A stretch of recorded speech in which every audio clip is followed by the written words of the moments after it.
শনিবার দুপুর 1টা নাগাদ আগরতলা মহারাজা বীর বিক্রম বিমানবন্দরে এসে পৌঁছয় ত্রিপুরা বিধানসভার অধ্যক্ষ প্রয়াত বিশ্ববন্ধু সেনের মরদেহ। সেখানে তাকে যথাযোগ্য মর্যাদায় জাতীয় পতাকা অর্পণ করা হয় ত্রিপুরা পুলিশের পক্ষ থেকে। এরপর শেষ শ্রদ্ধা জানাতে বিধানসভা প্রাঙ্গণে নিয়ে আসা হয় তাঁর মরদেহ। সেখানে প্রথমে তাকে শ্রদ্ধা জ্ঞাপন করেন রাজ্যপাল ইন্দ্রসেনা রেড্ডি নাল্লু। এরপর রাজ্যের মুখ্যমন্ত্রী ডক্টর মানিক সাহা এবং বিধানসভার উপাধ্যক্ষ রামপ্রসাদ পাল শ্রদ্ধা জানান। লোকসভার স্পিকার ওম বিড়লার তরফ থেকেও শ্রদ্ধাস্বরূপ পুষ্পস্তবক প্রদান করা হয়। তারপর বিধানসভার বিরোধী দলনেতা জিতেন্দ্র চৌধুরী, মন্ত্রিসভার প্রত্যেক সদস্যরা শ্রদ্ধা জ্ঞাপন করেন।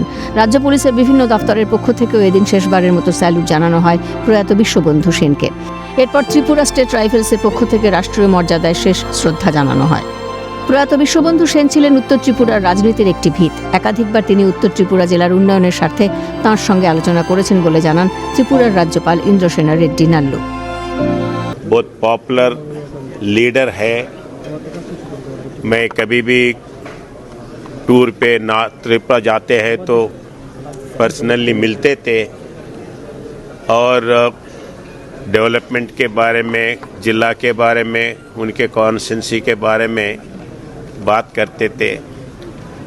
वैसे ही जब असेंबली के इश्यूज़ के ऊपर चर्चा करने के लिए आते तो अनेक इश्यूज़ के ऊपर उनका ध्यान था, एक्सपीरियंस था। उनके आत्मा को भगवान शांति रखे। বিশ্ববন্ধু সেন ছিলেন তার কলেজ জীবনের সহপাঠী, পাশাপাশি রাজনীতিতেও তাঁর সহকর্মী। এমন একজন বন্ধু তথা সহযোগীকে হারিয়ে বাকরুদ্ধ মুখ্যমন্ত্রী। কেউ চলে গেলে তার ক্ষতিপূরণ কিন্তু সম্ভব না।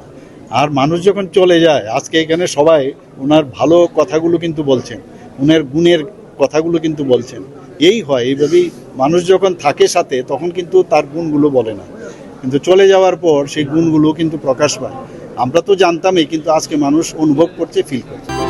অধ্যক্ষকে হারিয়ে শোকস্তব্ধ বিধানসভার উপাধ্যক্ষ রামপ্রসাদ পাল। দীর্ঘ 3 বছর তাঁর অধীনে উপাধ্যক্ষের দায়িত্ব পালন করেছেন বলে জানান তিনি। অনেক কিছু শিখেছেন, তার প্রয়াণে অনেক বড় ক্ষতি হয়েছে বলে জানান তিনি। সরকার আপ্রাণ চেষ্টা করেছে, সর্বচেষ্টা করেও বিধাতার বিধান, উনি আমাদেরকে ছেড়ে চলে গেছেন। আমরা আশা করেছিলাম আমাদের অধ্যক্ষ সাহেব ফিরে আসবে এবং ওনার কর্মস্থলে আবার ওনার কাজ শুরু করবে, কিন্তু সেটা হয়নি। আমরা ত্রিপুরাবাসী শোকাহত। বিশেষ করে আমি বিধানসভার ডেপুটি স্পিকার হিসেবে আমি ওনার সাথে দীর্ঘকাল কাজ করেছি, বিগত 3 বছর যাবৎ। আমরা কখনোই আমাদের মধ্যে কোনো প্রকার মতের গরমিল হয়নি। ওনাকে আমি একজন শ্রদ্ধেয় দাদা হিসেবে দেখেছি, উনিও আমাকে একজন স্নেহের ভাই, ছোট ভাই হিসেবে দেখেছে। এবং আমাদের বিধানসভার মধ্যে সবাই ছিলেন উনি একজন প্রিয় অধ্যক্ষ। আজ উনি আমাদের মাঝে নেই, সেটা আমাদের জন্য, ত্রিপুরার জন্য একটা বিশেষ একটা ক্ষতি হয়ে গেছে। বিধানসভা থেকে মরদেহ নিয়ে যাওয়া হয় বিজেপি প্রদেশ কার্যালয়ে। সেখানে দলীয় পতাকা দিয়ে তাঁকে শ্রদ্ধা জানানো হয়। উত্তর ত্রিপুরা জেলার অন্যতম বিধায়ক তথা মৎস্য দপ্তরের মন্ত্রী সুধাংশু দাস বলেন, রাজনৈতিক অরাজনৈতিক উভয় দিক দিয়েই তিনি একজন পথপ্রদর্শক ছিলেন। একই সুর পর্যটন মন্ত্রীর গলায়। বিশেষ করে আমি 18 সালে প্রথমবার যখন এমএলএ হয়েছি, ওনারা নিঃসন্দেহে সিনিয়র এমএলএ এবং পরবর্তী সময় তিনি স্পিকার হিসেবে কাজ করেছেন। তো বিভিন্ন সময় বিধানসভা চলাকালীন সময়, বিশেষ করে বিধানসভাতে কীভাবে প্রশ্ন উত্তর করতে হয়, বিধানসভার বিভিন্ন প্রসিডিং সম্পর্কে উনি আমাকে অনেকবার শিখিয়েছেন। এবং বিশেষ করে আমাদের অবিভক্ত উত্তর জেলার নর্থ এবং ঊনকোটি বর্তমানে যেটা আছে, সেই এলাকার জন্য তিনি একটা ব্রতবিজ্ঞ ছিলেন। ব্যক্তিগতভাবে আমি মনে করি ওনার চলে যাওয়া আমার ব্যক্তিগত লস, কারণ আমি দাদা হিসাবে ডাকতাম, একজন অভিভাবক হিসাবে দেখতাম, আমাকেও প্রচণ্ড স্নেহ করতেন।